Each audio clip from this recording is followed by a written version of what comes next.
This week, Pastor John, your new book launches. It's titled Living in the Light, Money, Sex, and Power. It's short, it's to the point, it's 150 pages, a really good book. My copy is highlighted all over the place, and we will be talking about it this week. It's published by our good friends at the Good Book Company in England. It's available on Amazon now. And of course, the full digital book can be downloaded at desiringgod.org. Pastor John, early in the book, you admit that in the process of writing this little book, you say that you experienced a fundamental change in your thinking.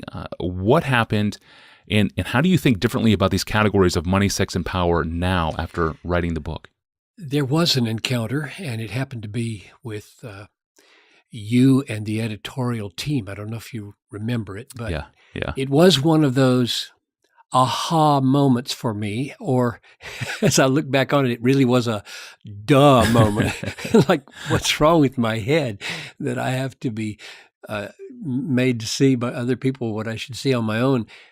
We were talking about the book and about my plan for it over lunch one day.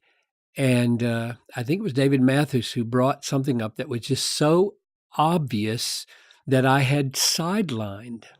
But let me put it in the context of the flow of thought, how the book was coming into being. I started the book as I was first conceiving it with definitions. And an image came to my mind as I was peeling away the layers and going deeper and deeper with the meaning of money, sex, and power. And the image was of an iceberg. And you can see, a tenth of an iceberg above the water, but it's the 9/10 below do all the damage to your boat. And what I've found over the years is that the effort to define things at the beginning almost always reveals that what we thought we were dealing with is like the tip of an iceberg. We thought we were dealing with that, and really there's way more to it. We thought we were dealing with money, for example, paper currency, coins. There it is in my hand. But in fact, underneath, we're dealing with pleasures and advantages that money can buy, or status that money can signify. And then we realized, no, that's not the bottom, because underneath that is covetousness and greed and fear and cravings for safety and prestige and control. And then we realized, no, that's not the bottom either, because the Bible teaches us that there's another reality called the condition of my heart, deeper than covetousness, that gives rise to all those things, like a bad tree giving bad fruit on its limbs. And so, as always, it seems to me, I realized just by trying to define what we were talking about, what I was thinking about, this money, sex, and power appeared to be like the fraction of an iceberg above the water, and the dangerous part was underneath those jagged sawtooth ridges that can slice a gash in your Titanic, and there it goes to the bottom of the ocean. And that's where I had come when we had our editorial lunch. And there we're sitting and talking, and David Mathis just mentions almost in passing that money, sex, and power are good gifts of God that may be used with great love and effectiveness in serving other people and glorifying God. And it hits me like a thunderbolt that my iceberg image is true, but it's only true on the negative side. And it was holding me hostage, as it were. It was keeping me from seeing that other side of, no, these things are not just dangers. Money, sex, and power are not just dangers.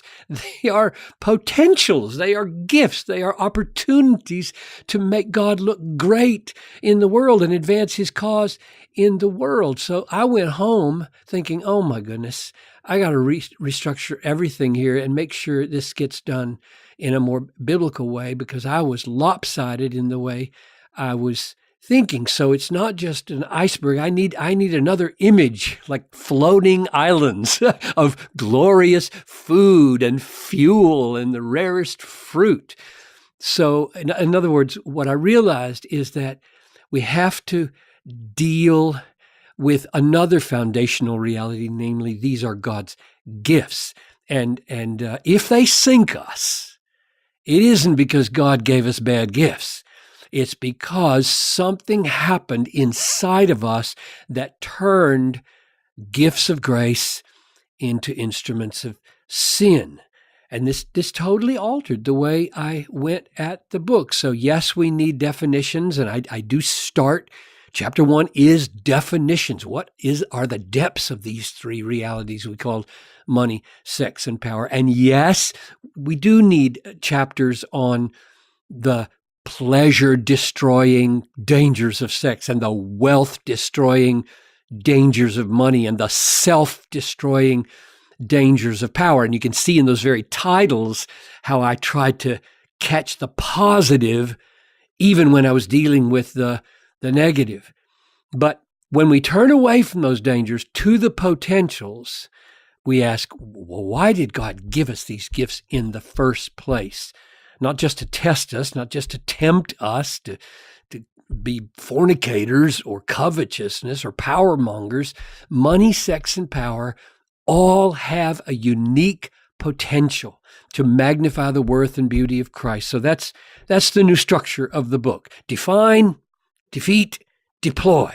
So define, go deep with what are these things after all, and defeat the dangers and deploy the potentials when God takes his place as our true treasure and pleasure and sovereign. Yeah. So there's really, when we talk about takeaways in principle, there's three. Kill the sinful habits of life that misuse God's gifts. Number 2, praise the giver for the good gifts itself. And then 3, you take it one step further and say what? I go further and say, actually take hold of power, take hold of money, and make them a means of advancing the cause of the giver. And more than that, see in the actual gift of sex and money and power, see in them dimensions of God's goodness that when you enjoy them rightly, you are enjoying him. That's brilliant. Thank you, Pastor John. The new book is titled Living in the Light, Money, Sex, and Power. It releases this week. And tomorrow we're going to press into the topic of the power of pleasures, godly pleasures versus sinful pleasures. Can delight in God really compete with the pleasures and allure of pornography, for example? And how should we think of those competing pleasures? That's tomorrow. I'm your host, Tony Reinke. Thanks for listening to the Ask Pastor John podcast with author and longtime pastor, John Piper.